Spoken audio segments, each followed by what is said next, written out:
At one point in time, Carbon County rivaled the world's top sheep markets. The industry really exploded in 1887. One of the main causes were the winters of 1885, but particularly the winter of 1886. The snow started in November, which is not uncommon in the West. However, these storms were particularly heavy, and with it, the storms were ferocious and bitterly cold. It was so cold that one rancher in Montana remarked that Arctic white owls were now appearing in southern Montana.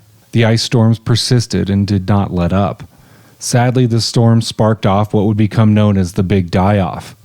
Livestock in the West froze and died all over the plains.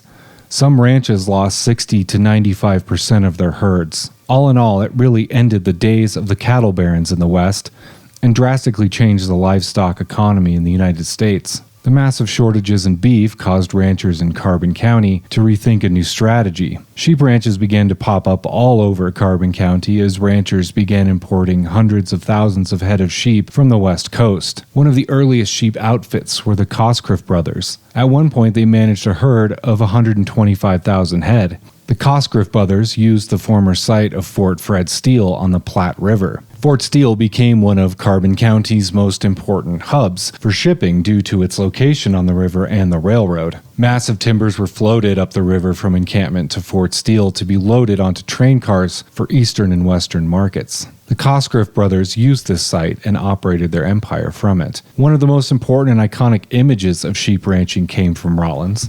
James Candish, a Rawlins blacksmith, built his first sheep wagon in 1884. These camper-like wagons became the dwelling place for shepherds guarding their flocks. For months on end, ranch hands would live out of these cozy abodes guarding their flock. Sheep thrived in Carbon County's rough terrain and sparse vegetation. In 1893, however, an economic downturn affected almost every business in the country. Even the Union Pacific wasn't immune from the recession. Some of the largest sheep ranches in the county went under overnight. The Wyoming sheep industry shipped half as much wool in 1894 as it did in 1890 due to the downturn. The Cosgriff brothers managed to weather the storm and shipped a staggering 800,000 pounds of wool to Boston, in the largest shipment of Wyoming wool in history. Between 1895 and the early 1900s, the sheep industry found a second wind after legislation added tariffs on American sheep in an effort to compete with Australian and British markets. By 1900, there were an estimated 5 million head of sheep in Wyoming,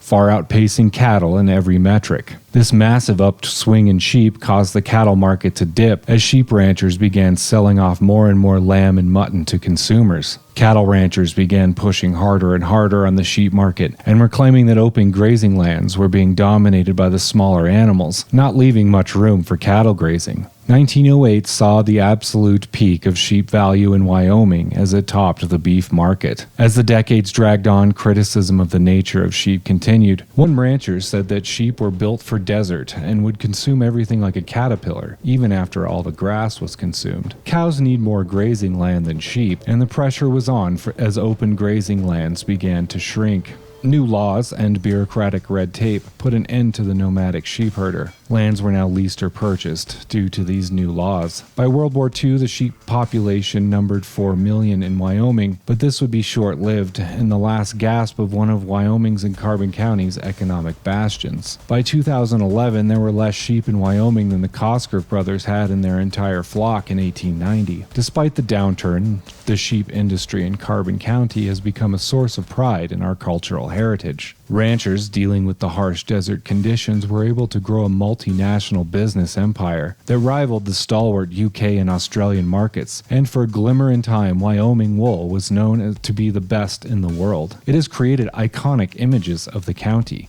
The sheep wagon, which you will find in pretty much any museum in the county. Another piece of the museum's collection from this exciting time was the scareaway gun. This device would fire a blank at rotating intervals set on a timer. As the sheep got used to the timing of the rounds being fired, wolves and coyotes would be scared away. While beef and cow herds have always dominated the West, the sheep industry was able to have many dominant years as well. And you can't discuss the history of Carbon County without discussing the legacy of these great animals. Thank you for watching this video from the Carbon County Museum. Please share your thoughts below and give this video a like. We'll see you on the next episode from the Carbon County Museum.